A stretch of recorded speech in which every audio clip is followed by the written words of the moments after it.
There's a figure in the Bible who isn't talked about in churches, a mysterious God hiding behind the scenes, sometimes appearing as El, sometimes as Yahweh, and sometimes as something far older. Was the God of the Bible always one God? Or is the truth far more ancient and more complicated? In the Bible, God goes by many names: Yahweh, Elohim, El Shaddai, Adonai. But are these just different titles? Or different beings entirely? Let's start with Elohim. In Hebrew, Elohim is a plural word. That's right, plural. Genesis 1 verse 26 says, "Let us make man in our image." Who is us? Who is God talking to? Then there's El, an ancient name for the supreme deity of the Canaanites, a sky god who had 70 sons, one of whom was Yahweh. Long before monotheism took hold, ancient Israel wasn't so different from its neighbors.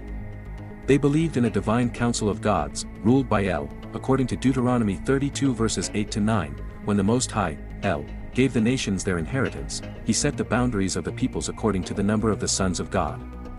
For Yahweh's portion is his people, Jacob his allotted inheritance. In other words, El divided the world among the gods, and Yahweh got Israel.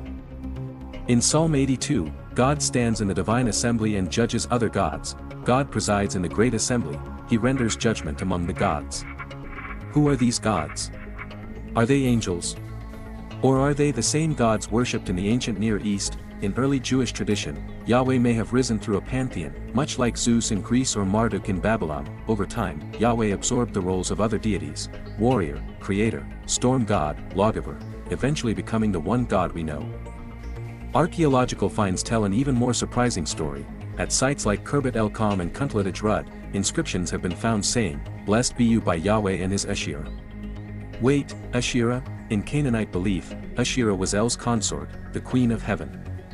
And for a time, she may have been seen as Yahweh's wife. The Bible itself references her, only to condemn her worship and erase her from Israelite religion. Over centuries, monotheism became the norm, and the idea of other gods had to be erased. Stories were edited, myths were reframed, and the divine council became a metaphor, not a memory. But in the oldest layers of scripture, echoes of polytheism remain, a time when Yahweh may have been just one of many gods, before he became the only one. So was there a secret God in the Bible? Or was Yahweh always that God? Maybe the Bible doesn't just tell the story of humanity's relationship with God, maybe it also tells the story of how gods became God, and buried deep in those ancient texts, the old gods still whisper. If you want more mythological deep dives, lost gods, and hidden lore, subscribe now, and let me know in the comments, who do you think the Bible's secret God really was?